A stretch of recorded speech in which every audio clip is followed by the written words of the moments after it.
আফগানিস্তান বনাম Hong Kong ২০২৫ Asia কাপের উদ্বোধনী ম্যাচে কোন দল জিতবে? হ্যাঁ বন্ধুরা, ম্যাচ শুরুর আগেই বিস্তারিত জানতে সম্পূর্ণ ভিডিওটি দেখতে থাকুন। আগামী ৯ সেপ্টেম্বর বাংলাদেশ সময় রাত ৮:৩০ দুবাইয়ের জায়েদ স্টেডিয়ামে আফগানিস্তান এবং হংকং মুখোমুখি হবে। প্রিয় বন্ধুরা, এখন পর্যন্ত আফগানিস্তান এবং হংকং এই দল টি-20 ফরম্যাটে এখন পর্যন্ত ৫টি ম্যাচে মুখোমুখি হয়েছে। আর এই ৫টি ম্যাচের মধ্যে আফগানিস্তান ৩টি ম্যাচে জয় পেয়েছে, অন্যদিকে হংকং ২টি ম্যাচে জয় পেয়েছে।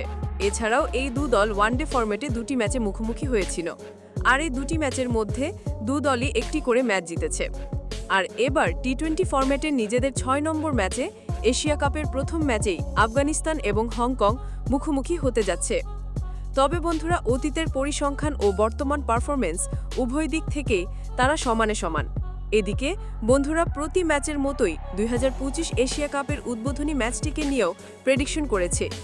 আমার এই ধারণা থেকে বলতে পারি যে এই ম্যাচটিতে রশিদ খানের আফগানিস্তান জিততে চলেছে। ধন্যবাদ।